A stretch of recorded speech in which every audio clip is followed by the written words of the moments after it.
I say let's go and then I lie to you. But no, let's get ready. I mean, this one should be pretty interesting. ZertoN versus Beasty. I mean, ZertoN is definitely not a pushover player. I've watched a lot of his games. He's very capable. He's always floating around that top 100 area. Of course, Beasty is not going to make this easy. I mean, this guy has been top of the leaderboard in the past multiple times. Is a godly Mongol player, and he's going to be playing against the Mongols. Say what? All right, this is going to be exciting. Yeah, this is gonna be interesting. You got ZertoN coming up top with the red Mongols, and down south we're gonna have Beasty playing as the English in blue. And we've talked about this multiple times with the English. The biggest question mark for them is that their biggest power is spamming longbows and spears, and guess what? The Mongols can do that just as good, if not better. Yeah, most definitely. Oh, so I'm just still sorting my. God, I'm doing this in such a scuffed way to get the thing to work. But yeah, no, it's an interesting one because I think England. I keep saying that they have been kind of growing in stock. They're definitely a lot more powerful than they were before. But there's still a lot that I feel has to be proven with the Civ, and I think actually being able to crush like the Mongols would go a long way to proving that. BC, of course, like I said, I would give him the edge. ZertoN is a capable player, but BC is definitely just that little bit more powerful when we, just look at the stats, right? If we just want to be like mind-bogglingly simple about this, he's always been above ZertoN in terms of the rankings time and time again. Yeah, ZertoN is that sort of sneakier player out there because he's a great player, but in tournaments you don't see him playing that much, or he usually has some somewhat underwhelming results. So, for example, in fact, I'm gonna check out his recent tournaments. Yeah, top 32 in the Winter Championships. Winter Series he's been in top 16 multiple times. Steel Series Prime Cup being top 64. So he's a good player, and that shows on the ladder. It's just the problem that it really didn't translate in tournament results so far. No, it's definitely a tough one, right? Like you've got to keep in mind that I don't know if ZertoN is absolutely full time because that's another issue you have to look at. Is like some of these players are absolutely just like grinding full time. They're gonna have the edge. I remember Baguette had this issue. Like he's currently studying. Like he has no intent of going full time in Age of Empires, but he's good enough that he's always in that top 100 and can easily like he's even taken games from players like Marine Lord in the past. But like that extra layer of grind really adds in. It's a discussion we were just having. The fact that when you look at these players that are deciding to like jump in both the AoE 2 and AoE 4 jacuzzis, they're eventually just going to reach that point where they realize they can't like be top of the game in either because they're too busy trying to be top in both. Absolutely. Like, time spent in this game is just immensely valuable, especially that we're only like half a year, actually less than half a year after release. So there's still a lot of things that are not completely figured out, not completely discovered. And whoever gets an advantage in that, just being able to discover a strategy that might work so effectively, could easily get very good tournament performances just based on one or two strategies that he managed to work out behind the scenes. Oh, most definitely. And we'll see if there's any kind of shenanigans, any changes in strategies. I feel like I said, BC, he has a very kind of predictable motion, the way he wants to play this. The question is whether ZertoN's going to try for one of those kind of cheesy outpost type plays that we've still been seeing even after the nerfs. I think it's still feasible for the Mongols, but it seems like he didn't even bother at all, which is kind of understandable. I think like what you want to do is the Mongols is make yourself a little bit less predictable, because you're playing up against a Civ that has a very kind of streamlined way of playing the game, right? So you as the Mongol player actually have the flexibility to either be greedy or directly counter that. It feels like you essentially what you've got is you've got Beastie playing with one powerful card in his hand, and then you're playing Yu-Gi-Oh with a hand of 5, and Beastie doesn't quite know what you're going to play. I know, Yu-Gi-Oh nerd references. What am I doing right now? Yep. That's something I was about to ask. Interesting defensive tower position over here for ZertoN. It's in between the Ovu and the Deerstones. It's going to help protect the gold mine from the south, though, and that could be valuable here for him at this point. He's aging up with the Deerstones. No barracks just yet. Not a It's also surprise. in range of the Uvu, right? So he's looking for the upgrades off the back of that later on as well. Yep, that's a nice one as well. So, no cheesy spearman forward tower approach. That would probably be too risky against the English, because if they get the feudal age, they would just kill your spears very easily. It's likely going to be archer and horseman combination over here as the archer range is now placed. And we're going to have an early arrow slits upgrade on this tower as well.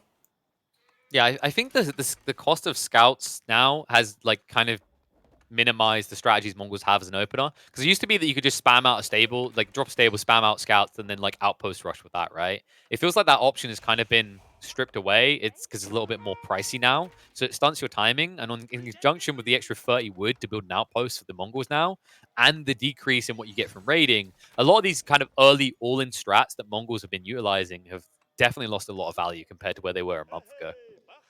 100%. We're gonna have archers now popping out with the double training. Slowly but surely, those longbows are marching through the battlefield, and we have a fourth villager coming in here for Beasty. He wants to go super aggro, but as we discussed multiple times, those longbows move fairly slow compared to archers, so it's gonna be a little challenging to reinforce this battlefield here, as a villager is quite heavily exposed here to that scout. You gotta be careful not to lose that. Yeah, a little bit close, but we'll just about keep it alive. Beasty is starting to move up now with those initial outposts being dropped. Beautiful location. This is the play you want. You can shift around for the vision later and essentially just kind of deny your opponent out on the wood line. Really frustrating for the Mongols as well because, of course, you know, your gather point, your drop points rather, they cost more, right? Like you don't want to have to spam out additional drop-off points for your wood. Usually that's the one thing you don't have to worry about having a drop-off point for because you just always return it to the TC. That option about to be removed from the equation though for ZertoN. Longbows will soon have a chance to push those lumberjacks though, so you gotta wonder how many archers ZertoN has right now. He is sitting at a confidence 6, coming up with 8, and he's soon reaching that critical mass where he could take this fight against those longbows. Khan also being active, just trying to harass those scouts as much as possible. Gotta love this scout placement from Beasty though. He sees how many villagers there are on that gold mine, and he might actually come back for that weak will. Yeah, he's contemplating it. I think it's more important just to keep the vision up, really. The information stuff, right? Like, it's the fact that ZertoN, despite the fact we said he can have all these cards in his hand, right now, Beasty is just peering over his shoulder and seeing what he wants to play next. Like, oh, you've got 4 pieces of Exodia, so you can't quite play it yet. So I know exactly what you're doing, but nice snipe out. Gets rid of the scout, and all of a sudden, Beasty's a bit more blind. Did get the villager as well, so that's going to cripple him a little bit. And Beasty, although he will not stop the aggression, he has to be a little bit more kind of finessey about the way he does this now with the scout and the lombos. Indeed, killing one villager, killing the scout over here is just valuable here, because now you have one less scout for Beasty to have vision with, and more importantly, you don't have the chance to make another tower, and Beasty was trying to do one on the right side. He still has vision on those lumberjacks, though, and the first volley comes out, killing one. There's a second dead body over there as well, so it was 2 villagers taken down, actually, by the longbows of Beasty. Yeah, and he's forcing the counter outpost play, but this isn't good enough. Like, remember, the range outpost isn't that impressive. The longbows can still pick you apart. It's going to be a little bit problematic, but in the meantime, as you can see, he has been amassing that archer force, so he will be ready to move out soon. My only concern is going to be diving under an outpost with lightly armored units, and you have no way of getting rid of that outpost, and your opponent has additional attack speed. There's a lot of ands here. Basically, England very strong right now, Smash. Another villager is being pulled, or they have been beaconed by that condo. It's actually down to 50% HP, and that's very valuable here for ZertoN, because it's quite easy for him to pick off that villager now once again, and I get the feel that Beasty's push here relies on keeping that villager alive, as the archers are about to move in, villager sneaking to the north. Yeah, I don't think he's quite got vision in this as well, because he's doing it in Stealth Forest, right? I believe that's where Beasty's shifting across to. Yeah, so this is very snaky from him. And I'm not sure ZertoN even saw him walking up there, so he should fully get away. Yeah, he wasn't in vision at all. So this is not going to be known about until it's too late for ZertoN to deal with. He's not going to expect it. There's no way you walk into that stealth forest. Because if you do walk out that far, the Lombos will pick you apart because you're moving out of range of the Yam movement speed. And that's a beautiful position for that tower. It's going to harass those berries. It's going to cut off the access to those hunts. So really, a significant portion of the available food for ZertoN would be denied by that tower. And of course, you could relocate your longbows close to that tower to harass the villagers underneath the town center. And I think ZertoN is looking for something here up north. He may have suspected the villager being there, but he can't find it right now. He's heading towards that stealth forest, though, and now he spots the tower. Is he going to be quick enough? The villager actually ran away. He duck and ditched. I think he might have been able to complete that. I mean, instead, you might just die to the Khan. Archer's getting range. Yam is just too damn strong. It will cost him the Khan, but I think ZertoN's comfortable at this stage. Like, if he hadn't sniped that villager before the outpost goes down and loses his Khan, you're in a very dangerous location. But now, you should feel somewhat cozy. Need to be careful with the villagers. We'll pull them back. Once again, double snipes. So Beasty should still have a lead on the eco count right now. Probably like 2 up at this stage, maybe even 3. But ZertoN, for the moment, is staying alive. You have to remember, he's got that passive stone gathering, 105 per minute. It means he's able to churn out more troops, and it means he can actually afford to be missing 1 or 2 villages compared to his opponent. And he's coming in with siege engineering, so he's ready to push this one. Same idea for Beasty over here, but it's going to be difficult to push with a ram over here for Beasty. 20 longbows as opposed to what is 22 archers on this side. There's a blacksmith for both players. Attack upgrade just now coming in for Beasty. Whereas on the other side, you already have those key blacksmith upgrades for ZertoN. He's got both the attack and defense upgrades. So the window is a tiny bit larger here for ZertoN, as he's going to lose a couple more villagers to the longbow fire. Oh, wow. Yeah, the Baron Ram is really effective here because it's essentially pseudo vision, right? If he wasn't seeing the outpost, he's going to keep vision with the Baron Ram anyway. And look what it forces. All the archers moving out. The longbow's backing up. The trade is going to be good because BC will have the attack speed. He just needs to turn and fire. He shouldn't be backing up anymore. Instead, refusing to just stand and fight. Start steps back a little bit. Knight's garrison coming in. So the outpost adding in a lot of shots here. Ram is going to be chased down. The villagers do get rid of it, but how much time was wasted away not gathering on the resources is the real question. Longbows are going to be cleaned up, so ZertoN does take a decent trade at the end, and BC's aggression is going to be offset. The question is what comes next. Because if we look at the current resources, I think ZertoN was starting to save up a little bit, right? So he might just try and prep himself for a castle now off the back of this. Indeed. And in the end, the archers do clean this one up quite effectively. And actually, the tower is no longer supporting with the network of castles bonus because the archers are now outside its range. This was a good enough trade here for ZertoN. He managed to lower those longbow numbers quite considerably. He still doesn't have any horsemen to fight against this one, though, so it looks like he's just playing with the archers for the time being. Now only having this single training working, though, so without the double training, that lack of villagers will actually start showing 2 villagers advantage right now for Beasty. But as you said, resources are being banked up right now by ZertoN. This might be his window to go into Castle Age.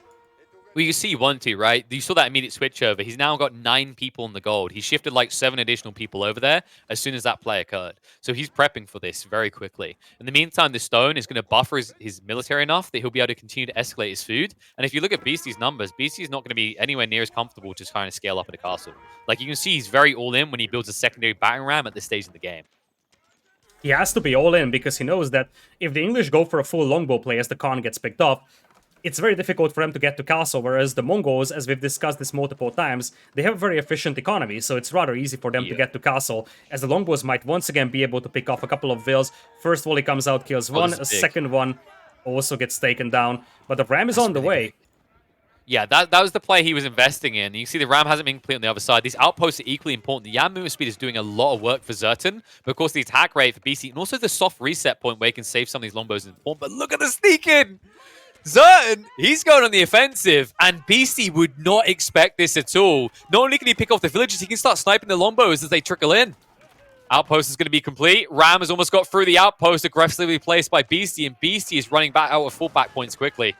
He never completed the ram. It's just sitting there wasted. He snipes out the villagers in the base of Beasty, and all of a sudden, ZertoN is starting to escalate and take control of this game.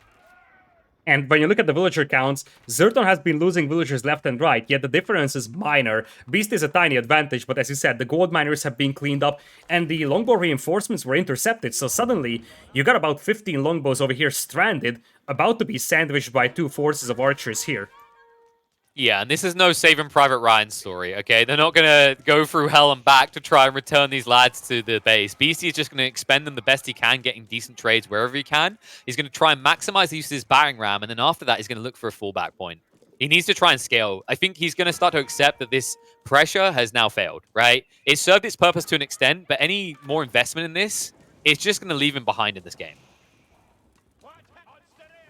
The scout is still alive there for Beasty, giving him vision, as this is not a fight that ZertoN wants to take at this point. His numbers aren't really there, and remember that there's not only a villager lead here for Beasty, he's also got the English farming. So if you look at that food eco, that's starting to get worrisome for ZertoN. ZertoN is not far away from Castle Age, but it still is something that's going to take him at least 1 or 2 minutes to get up, and there might actually be a window here for Beasty to do damage. Well, it looks like he's not going to try to snipe out the villagers. He's paranoid to chase him, but that means their attack rate arrow can't be there. Beasty should be able to trade pretty well here. Once he reaches the stealth forest, ZertoN's going to struggle to stick on top of his targets.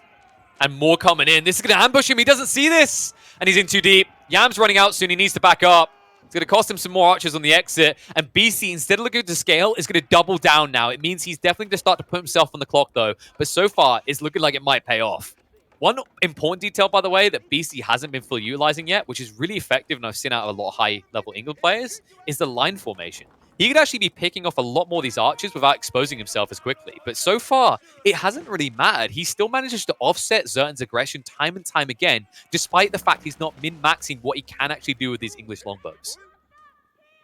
The ram is left exposed on the left side, so the villagers will be able to take it down quite effectively. But the longbows might be switching an angle here, trying to find some more villagers to kill on the right.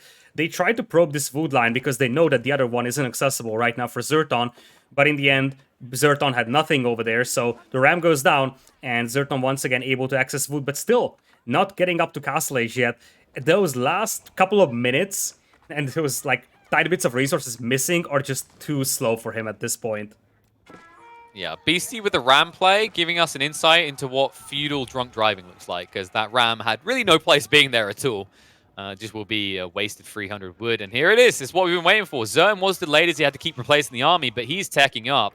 Beasty, I don't think, yeah, he's not ready yet. But he's not far either. Off.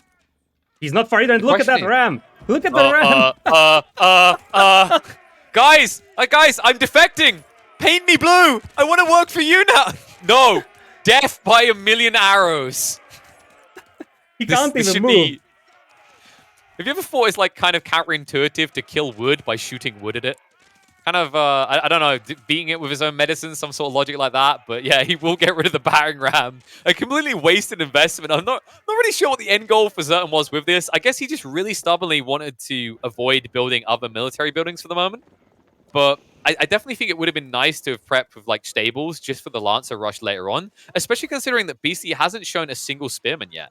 But still, he didn't see any value in early horsemen or prepping the stables. And although he's teching up now, I feel like ZertoN's still going to need a few minutes to get ready. And it means that Beasty is going to look to ram in as he's going to build additional rams in the front. ZertoN doesn't have a spectacular food eco at this point. There's only one pasture working for him. And part of the reason why the fact that all this hunt and berries are open on the left side is concerning for him is because he's going to struggle to access food. And now moving to the right side for that wood line spotted by Beasty over there. So accessing resources is troublesome for him right now. And that's the reason why he's so slow to Castle Age. Beasty is also on the way with the King's Palace, ready to push the base of ZertoN from the left. Zoom zoom. Back in with the battering rams. Been quite a few invested by Beasty. Not really getting the full value, just getting rid of these outposts one by one each time in trade for rams usually, but this time it'll be able to survive. Question is, can you actually do any real pressure on the TC? It's hard for the Lombos to dive, remember, ever since they made it so the TC can target what they want now. And it means that Beasty, with only one ram, I'm not sure if this is going to be good enough. Yeah, it's a tricky question, because with good micro, ZertoN can hold off the ram, and at this point for Beasty, the best thing that he can hope for is to force a couple of villagers outside that TC, although he's idling quite a lot of vills, and what's more important is that he's actually now gonna have the angle to move up on that gold mine, something that wasn't there for him for a long time, but now that gold mine is wide open, and the bigger thing is that ZertoN doesn't even have a stable for Lancers or anything. He's in Castle Age, but he's only gotten the Veteran Archer, and that's it. And his gold vein generation is like pure concentrated dog crap. Right? Just look at it. It's that is your safe vein. Then the other one's behind the outpost now being built, and the other one's on the front. There is no backup options. As ZertoN, even if you want to do Lancers, the option is now passed. You're kind of stuck in this budget state of anything that doesn't cost gold, which is not a good place to be when you build a step redoubt. And you can see that he's aggressively trying to position that step redoubt, but look what Beasty just does. He's like, fine, I know I move slow, but so does the step redoubt. I'm going to run over there next. I'm going to do it over here, back and forth. We can dance like this for 5 minutes, but know that all the while you're not exploiting your economy advantage of Castle Age, I am, because I'm just producing double the amount of villages. Absolutely. And the vision here is spectacular for Beasty. He doesn't have the veteran longbows just yet, but the numbers advantage is great. And you see one tower is going to be denied, so even though the second tower is alive, it's just going to be very difficult to take this fight over here for ZertoN, especially with veteran longbows now in. He's going to sacrifice his archers to make that tower happen. Yeah, and he loses a few of the villages, but here's the thing. Oh, great, you got this outpost. So when are we extracting gold? Oh, we're not? Oh, okay. Yep. Why did we do this? Because we have no other option right now. Beasty is being a beast. It's literally all he has to do. He's just to fake him out every time. And it's totally worth it, because you can just heal any damage the outpost initially does. And with all those towers around, Beasty is able to spot any kind of attempt to move outside of that region. He knows exactly that the entire eco of ZertoN is over here. And I get the feel that all that Beasty needs is either a couple of knights to deal with those archers, or just a couple of mangonels. Makes me wonder if we're going to see either of those, but looks like the answer is no. Well, he's got the stables down. That's the strip stables at the back of the base for Beasty. Yeah, wow. He does. This is going to be unexpected as well. You wouldn't expect an England player to... This used to be a play, but we don't really see it anymore. I feel like it's kind of fallen off the side of a cliff in favor of just hardening the lombos, maybe going to the man-at-arms, something static and slow, but instead, this composition could completely run ZertoN out of this game in the blink of an eye. All he has to do is hide it until he's got about 8 of them, and then he's good. In the meantime, Longbows are going to be sacrificed, but you don't care. The fact your opponent is also going Lances, you're going to counter this out perfectly. You're going to be able to be dynamic and keep up with him at every turn, and I'm a bit worried, especially when Beasty's able to afford this. This is the other beauty. This is why he wasn't building Rams. He actually invested that wood into the Trip Stable drop. Now, because he's not going for siege weapons, of any other kind or siege workshops, he can afford the Rams in this composition, which means that ZertoN is going to lose that critical step readout in the next 2 minutes. And then all of a sudden, what do you do in this game?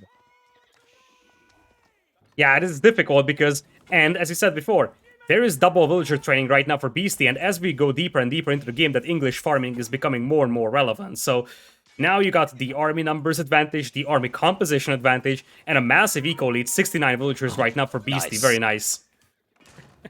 The perfect number to push it all the way home. Knights right in, Ram as well. These outposts, they are very flimsy. If you blow on them a little bit too hard, they might fall over. And really, right now, Beasty is just a hurricane running straight through. Enough longbow to scare you off. The attack speed buff still there. Makes it really scary to engage, even for these Lancers. Knights able to tank the fire from the archers, and it means that once this step readout is gone, you're going to be starved. While Knights will continue to build for Beasty, you will not be able to afford them yourself. Your resources are finite. You're still not on the deer at the back of your base. It really feels like ZertoN is not extracting anything anymore. It's just this wood line, and it was the hopes of this step readout. And really living on a hope and a prayer in this game is not going to get you a win against one of the best players in Age of Empires 4. 100%, and he's just forced back from that wood line once again, now trying to rush down that tower of the villagers, but you just see the desperation slowly creeping in here. The step readout is now pulled, and Beasty knows every single thing that ZertoN does in this game. He's got such a good vision that anything that ZertoN does will be spotted by Beasty immediately, and we might even see the step readout being lost here to the Knights and the Longbows. Yeah, something that a lot of people forget is once you pack it up, it has 0 range resistance. It's taking just pure damage from these Longbows. And you can just see how quickly it's going to be set on fire. I don't know how you drive this thing when it's made of wood and on fire, but they're finding a way, at least at the moment, before it's going to go kaput, as it's going to run out of health and it's just dead on the spot. And I think that's going to be it. Should be lights out in the blink of an eye for ZertoN. I mean, you can't do anything, not without the step readout. That was your one hope in hell. And as a result, GG is going to be called. Game 1 will go the way of Beasty. It took a lot longer than usual, this Longbow heavy pressure, but he finally arrives at victory with a Knight Longbow composition. Such a great way of using his map control and vision. He was always able to spot where ZertoN is going. So the moment ZertoN switched to the other gold mine, he was able to react to that, and he just kept up that pressure on that wood line, and ultimately ZertoN wasn't able to access resources. So that massive eco discrepancy in the favor of the English mostly comes from the fact that ZertoN just wasn't able to access those resources. In the end, 75 kills to 46 deaths as well, but really it comes down to just lack of map control in the end for ZertoN. Yeah, I mean, what can I say? You've got a German playing against England. Like, historically, this was already set in stone. But, you know, there was a hope. There was the prayer. Maybe ZertoN could do something. But Beasty was so oppressive with these outpost spams. I really do think that outposts kind of need to be looked at a little bit deeper. I don't even think the issue is that you can just build them, right, as any civ. That in itself was fine. I think there's actually a much bigger issue when we look at the power of outposts. And it really comes down to just how ridiculous and oppressive they are with specific civs, namely the Mongols and the English, the 2 civs in this one. I think there's no civs more powerful at using these outposts because, of course, England, not only does it keep your opponent away, but it's a staging point from which you can attack. And then you talk about the Mongols. Well, if you build this network up, it turns into gamification, as I like to refer to it. No matter where you are on the battlefield, you're moving at 1,000,000 miles an hour. So I think that might be the next step to try and address what is fast becoming the outpost creep in this current meta, is to maybe look at the specific buffs that are being given and think, how can we address them? I think one cool way they could try and address this power spike that England and Mongols have off of the outposts is making it so that it has to be networked, right? So that if you aren't linked in towards your base, then the buff doesn't spread. That could be a really cool way. And it's a way that, like, it comes with limitations where if your opponent snipes it out, you're going to lose that benefit. I think that might be something they need to look at because, yeah, Mongol England outpost spam is nasty. It's real nasty. You know what else is nasty? Deli mirrors, because that's what we have. That's what we have for game number 2. Deli mirrors. I'm curious at the map, and somewhat surprisingly, isn't Danube River. It is actually going to be Hill and Dale. Up north, we will have Beasty playing as the blue Delhi, and down south, it's also Delhi for ZertoN in red. Oh, interesting. 1 second, my display capture just had a heart attack. Hopefully we'll be okay in a sec. Yeah, no, this should be an interesting one. I'm just quickly like checking if one of them added me so that I can maybe look at the game myself. You know, screw it. We'll just continue this way. Continuity, guys. I'm going to continue to just leech off Lidakor's stream. But yes, no, Delhi on Hill and Dale. I mean, that's just kind of funky, right? Think about just a month ago. Would you imagine watching Delhi on a map that didn't have a puddle for them to fish on? No, Nope. I couldn't see that happening ever. But all of a sudden, Delhi is everywhere. I feel like every time I open up a player's stream, I see what they're practicing. It's Delhi. This Civ is very quickly taking over everywhere. And it's not just for something cheesy such as me build walls, lol, what you do. It's me destroy everything you love, lol, what do you do? Because it seems no matter what direction you try to take against Delhi, right now they seem to have an upper hand on almost any Civ matchup. You get the feel that that flexibility for Delhi is so powerful, and that's a little disappointing for the Chinese Civ, because really, for a long time, Chinese was planned to be or meant to be the super flexible Civ that can just react to everything very fast, but now really Delhi is the one doing that. Having a pretty powerful economy, being able to just accelerate their production quite effectively and then just get to a nice castle age. Then you got the owned blades, which buffs both your men-at-arms and lancers, so two very powerful castle age units are both buffed by a single upgrade that doesn't even cost you resources. So everything is so well streamlined with Delhi that it's really carving out a space for itself in the competitive scene. Just wondering what's going. What is with that berry bush spawn? Rigged. ZertoN gets 2 berry bushes on his high ground.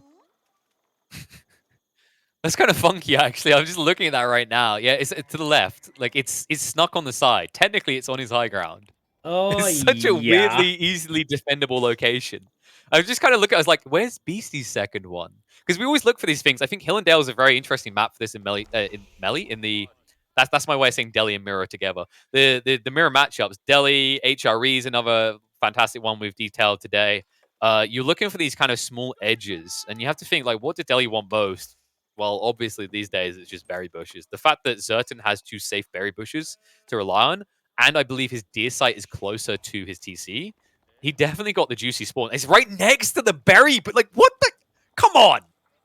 I guess deers eat berries in the wild? I guess. This is technically correct. This is where you'd find them. And the nice thing about those is that you can push them in with your scout. Like, for such a small distance, you can just sort of go behind the deer and then push it in with your scout.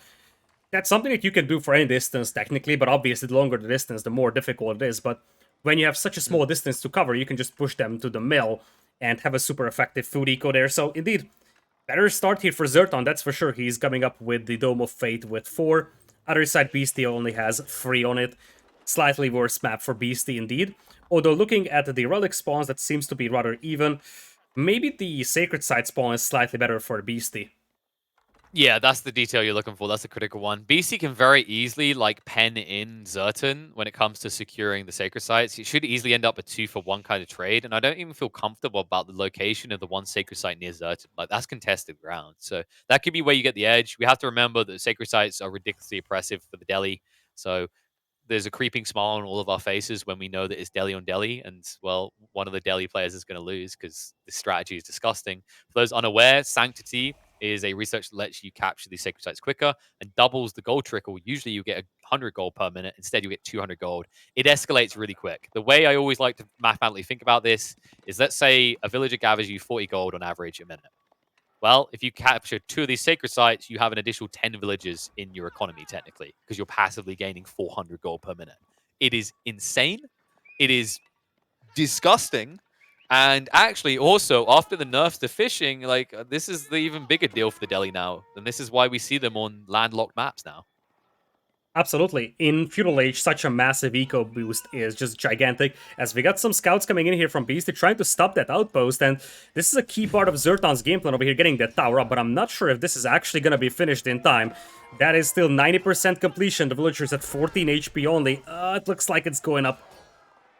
BC right now just scrolling through the patch notes. No, animation canceling, no! No chance he can deny that one. Oh, there's a smile creeping on my face like, yes, not today's patch, my friend. Maybe a week ago, but not able to deny it. And that's critical because what we was talking about is the fact that Beastie could pen in ZertoN. All of a sudden, ZertoN's kind of manipulating the flow. Now it's going to be a situation where Beastie might have to go like hard aggressive into Spears or Horsemen just to burn through that structure. And it looks like it's going to be Spearmen. And the thing I don't like about this is ZertoN can very fluidly play into Archers. And I think Archers are actually fantastic for the Delhi. Originally, it was Spearmen for walling. Archers can do these walls too, and they're just as powerful for it. But it looks like for some crazy reason, I don't know if it's because he hasn't got eyeballs on what's happening in BC's base, ZertoN himself is going for spears. He sees the barracks, so indeed it's a little surprising. Maybe he's expecting a couple of horsemen. One thing that could be a little scary is that if he's suspecting a hidden stable potentially, then going for archers is a tiny bit risky. So opening up with spearmen could make some sense for him. But as you said, adding archers for either of these players is gonna be quite important very soon. Looks like on the right side we have some scouts scuffling against each other as Beast is trying to replicate the build of his opponent over here, going for a tower on the sacred site on the left. And the spears are going to laugh at that. That's a nice detail. I think the archers could have achieved the same for either side. I'm still really surprised no one rushed archers in this situation. I guess it's the paranoia. If you think of like, if you were to break down the last 100 Delhi games you saw, how many times did they open up with horsemen? A fair amount of them do go that way. But I think on choke point oriented maps, infantry are just better for this very reason here. What Beastie's doing. You just wall these in. And that's why I like archers even more, because you can just, you can't be reached, right? Because you just wall around yourself. You just give yourself a little safe fortress to hide from any horseman in. Exactly, because if you go for a horseman right at the beginning, you will need something that can make walls. So you will have to make an archer, range, or a barracks anyways, but might as well open with the barracks or a range immediately and start walling up. Speaking of a range, we already have that for Beastie. He has both of his buildings supervised by a scholar. Whereas on the other side, there is still no archer range for ZertoN, and that's going to be worrisome once the archers come into the battlefield. And there's no intent either, right? Like, it just feels like he's very much kind of stuck in the rut of what he's going to do on this opener. And in some ways, it kind of like, it feels reminiscent of game one. And I feel like Beastie is kind of setting himself up from something to pivot forward on. Whereas ZertoN, similar in game one, he was kind of reactionary more than anything, right? Like, it's kind of like, what does my opponent do? Now what do I do? Whereas Beastie, like, and this will come from just like so many games played at the highest level, is you just kind of, instead of worrying about like what your opponent is doing right now, you're more obsessed with what they're going to do in the next minute or two. And I think the fact that your opponent hasn't shown any archers right now means that BC is very comfortable to play a lot more loose, as we're seeing right now. And as a result, will pick off these scholars as they try to manipulate the map. This is a big loss right now for ZertoN. Gigantic loss, losing one scout over here, so losing the vision, and then also losing that scholar. Even with 130 HP, it is rather easy to kill it when you have two spearmen and two archers chasing it. And we also have the sacred site on the left side walled off. Beast is just waiting for Sanctity to finish, so once he captures that sacred site, it's gonna be very difficult, and it looks like the scholar makes it back to the tower though, so not so fast, says ZertoN to all those spears and archers. That looked like he shouldn't have been making it. Now they got a dog to deal with as well. One that you can't take home to play with your kids unless you want your kids to be mauled. So it's the bitey infantry in action. Hey, you know, like, I think this is just the future of Age of Empires. I think we're going to get a Gaia Civ added to the game. Wouldn't you love that? Just attack people with bears? We haven't seen bears yet, guys. Could you imagine bears that were being ridden by, like, I don't know, squirrels? Yes, bear riders. That's what I need. I need a squirrel army. I couldn't bear I'm just spitballing here, guys, but... hey... we're gonna go, throw ourselves in a corner now after those terrible puns. Hey, I would love to see a Civ that actually has the ability to just like kind of tame the wildlife. Maybe I'm just reaching because that would be weak. Maybe if there was a way that you could generate more wildlife, it'd be cool. I'm just spitballing. I don't know why I'm in that creative mood. I'm like, what kind of stupid crap can I come up with today? And my brain thinks in dumb ways. There's a lot of stupid crap I can come up with. But right now, less stupid crap from ZertoN. It's not just spears anymore. It is spears with horses. Exactly, the naked man on horseman coming in. Yeah, work out how that isn't effective against cavalry, by the way. Like, from a realism perspective, it's literally a spearman, but with a horse. Yes, it is. It indeed is. It's just the spearman on a horse. I'm just in Captain Obvious mode today. Do you just love that when you sometimes sit and you look at games like, this isn't realistic at all? for balance sake, I understand, but come on. But no, these horsemen will be pretty effective. This is what he needed to actually shut down Beastie's play. Like, he did play in his archers, and this is what I was waiting to see happen. is like the archers are fantastic for this purpose, because if you do get those walls up, there's no other play for melee units. But Beasty unable to do it so quick enough. He is, however, starting to just skip into the base of ZertoN, as he's noticed that ZertoN is away from home and not likely to be back before T. And ZertoN is going to be able to capture the Sacred Site on the north. He tried to wall off a certain section as well up there. So really, now it's 2 Sacred Sites versus 1. But Beasty's got a fairly sizable force coming in here. ZertoN does have a lot of spears and horsemen back at home. But he's going to have to focus down those archers at the beginning. Otherwise, his spears will just die. But the army number is looking way better for him, I believe.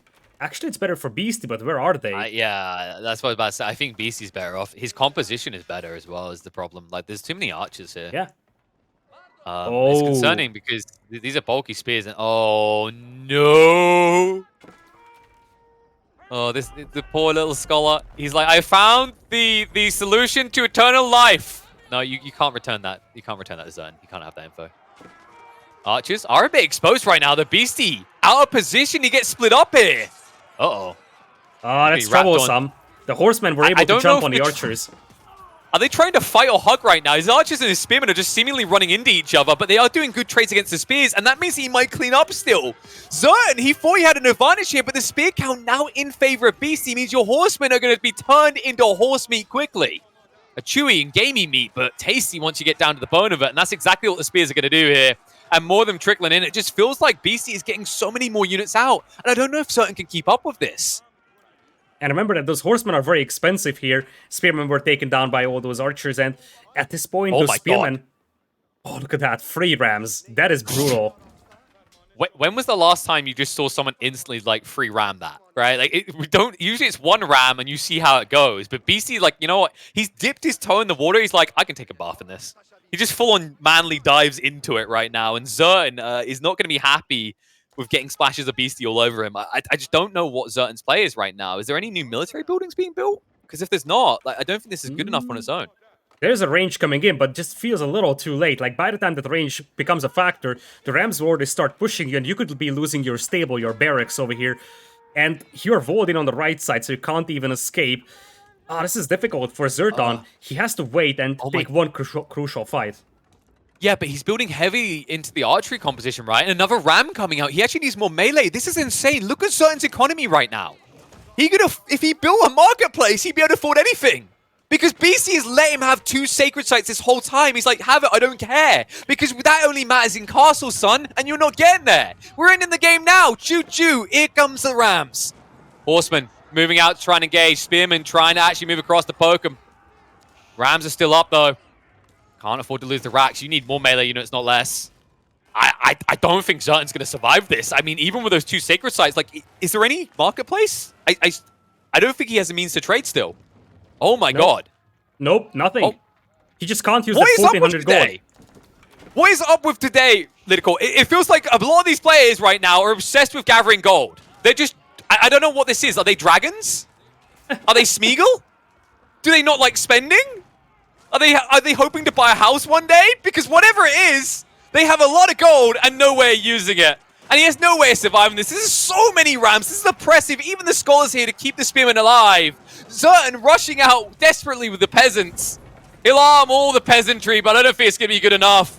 The Rams will continue on. The TC soon to fall. ZertoN is helpless in the face of engagement, and Beasty will shut him out of this game quickly 2-0. Yeah, that is like a slaughter at this point. ZertoN just losing that town center and everything is going down. ZertoN is down to 30 population and he taps out. Oh boy, what a lot of units here really from Beasty. We didn't expect him to just show up with 5 battering rams, that's for sure. That's just that escalated quickly meme. Like, if you want a good thumbnail for this, that's literally all you need. And that was absurdly quick. Like, Beasty, it's the fact that he just looked, he's like, ZertoN, he really wants these sacred sites, huh? Well, I don't care. Because, you know what? Gold is only useful if you're alive to spend it. And this one, he most definitely wants. I think Smeagol is appropriate here. A lot of people think I'm talking smack. No, I meant Smeagol because in this one, ZertoN was just there stroking his gold going, my precious. The whole while. It just doesn't matter, though. Like, what are you doing with it? Are you building a statue to yourself?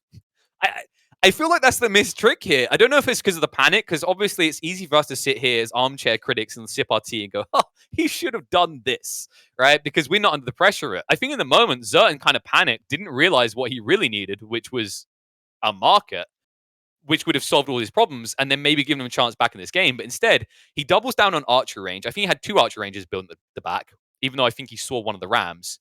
And then on top of that, he's just sitting on, I think, how much gold was that at the end? He was close to getting 2k gold, just surplus sitting there. Yeah, nothing. that was quite a lot of gold, around 2k. Yeah, it's like 17, 1800. The thing is that he was probably focused so much on the fighting department, but that he didn't even notice his resource bank. That just happens so frequently to the players. He's so busy fighting that he didn't even notice, and by the time he noticed, he just dropped 2 archer ranges, so he couldn't afford a market. If he drops a market first, he could just buy whatever he needs. He could have bought Castle Age, he could have bought just an insane amount of army here for himself, but as you see, it's the resources that he floated. I'm actually curious. Yeah, look at the amount of resources he's floating, like 2.5k. It's absurd. He could have bought a Swiss mercenary army for that price. I mean, that was kind of, he probably could have just told the peasants to throw giant golden ingots at the invaders at that stage. It would have affected. They had so many to throw. It feels very kind of weird of a way for ZertoN to lose. Like I said, I think it's the high pressure that really kind of choked him out. Like, you have to give more credit to Beasty. It's easy to just sit here and go, well, ZertoN should have done this. But I genuinely give full credit to Beasty. How often do you see someone push that many rams at that stage of the game? 1 or 2 maybe, and you probe. But Beasty literally just all in that play, being 1 up and understanding like the timings in this matchup so well. He understands that like the probability that he's going to lose this is so low that you might as well play for the win. And it plays to what we've been talking about earlier today. This concept of like players playing to win now, right? Think about at release, that type of game, even Beasty, a high-level player, might have just went, I have a lead. He'll fall back, he'll decap the sacred sites, and he'll cruise towards castle. We don't see that as often anymore. Players are very good at ending the game in feudal and not in a cheesy fashion. They just understand that when they take a lead, they should be pressuring that lead. It's that whole idea, if you invest in an early army and it just stands there defending you, that's a very kind of noob, low-level play, right? How do I use that army? How do I exploit that army to the fullest? And that's exactly what BC is a master at doing, as we just saw here in the Delhi on Delhi matchup.